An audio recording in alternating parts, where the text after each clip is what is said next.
So in my last video I talked about some driving tips and none of you probably watched it because it's literally the first video on YouTube. And in that video I mentioned that I'm going to Lithuania by car. And for those who don't know where the Lithuania is, it's like 1500 miles from Nottingham.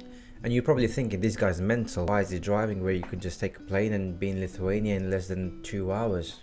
Or maybe 3 hours. Reason number one is my cat. We are going to stay in Lithuania for 6 weeks. I didn't want to leave the cat in the hotel for that long time.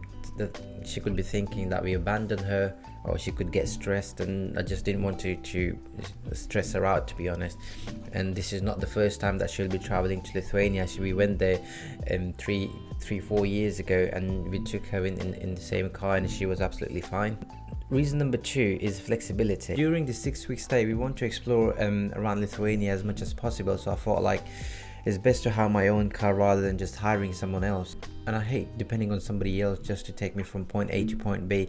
It's a lot quicker to just get in your car, just drive where you want and do what you want. Nowadays, if you're planning a road trip, we just take the whole circus with us. Cat, baby, cat's backpack, baby's backpack, our backpack. It's loads of shit.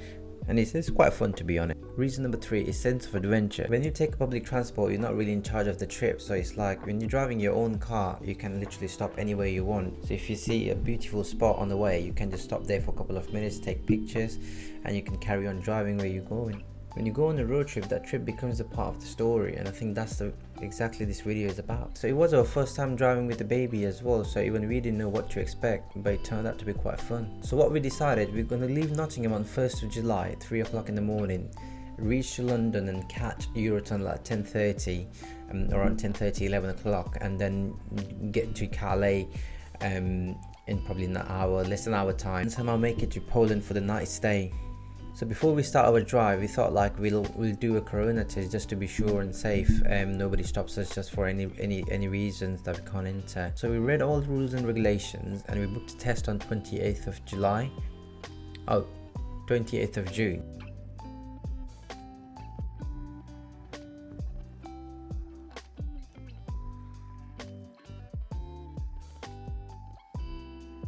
After a quick session of nose stabbing, we thought we'll get some supplies for our trip.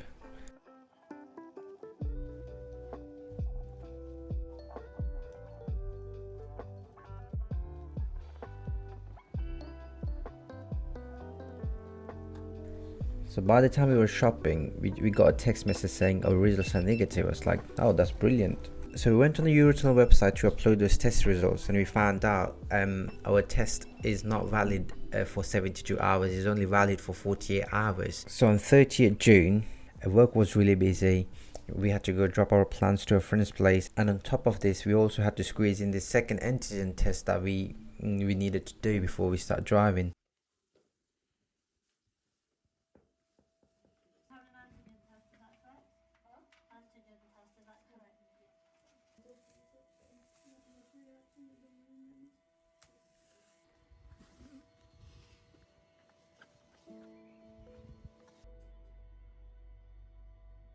It was totally pleasant outside at 3 o'clock in the morning.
It was almost 9 o'clock and we were told our check-in closes at 9:20.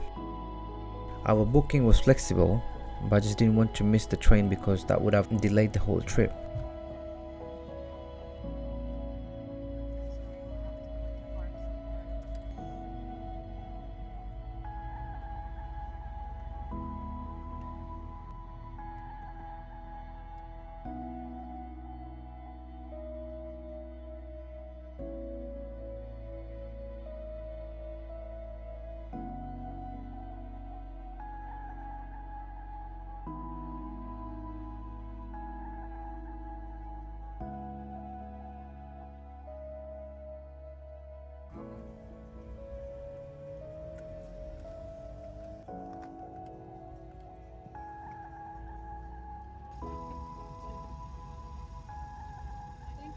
Thank you.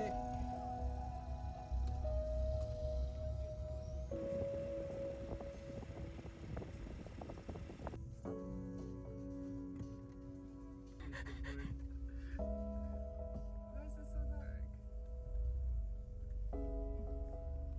Silly bad.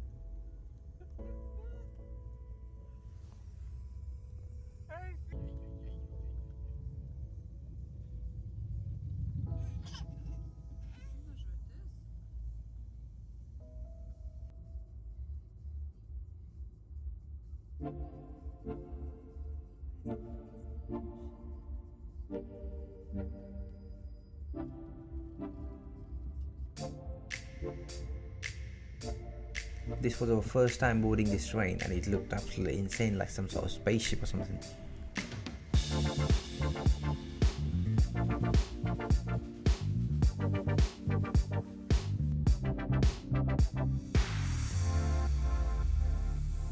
It was a pretty quick ride, like 30-35 minutes, and we reached Calais. And the moment we started driving, I realized there's like no network on any of the SIM cards that I've got. But fortunately my wife's O2 SIM was working, so we managed to carry on with the drive until the next stop.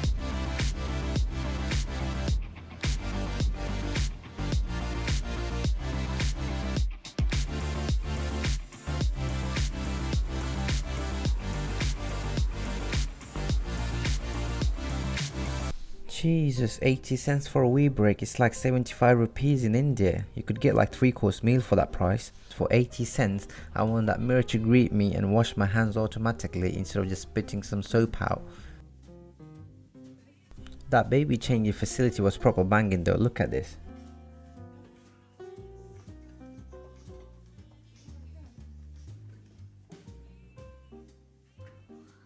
So whilst we sat down for a coffee, I spent about half an hour talking to the SIM card providers just to sort my internet out. They managed to sort the issue, I don't know what was it, but we finally had a network and we were back on the road.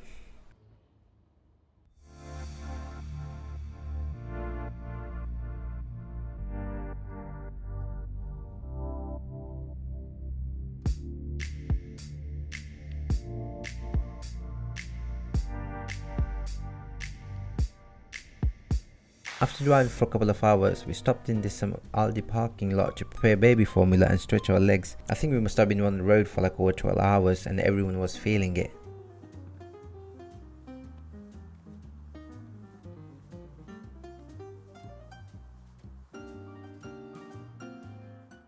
So we're back on the road on the way to Poland.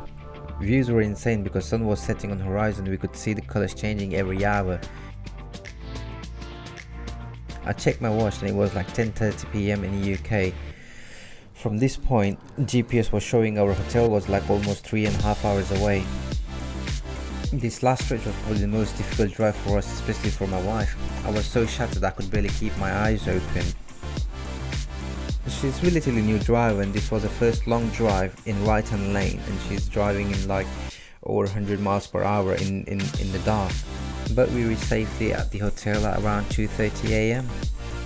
Our room was pet friendly, so my cat was happy to explore it as well. All we did is to take a quick shower and hit the bed.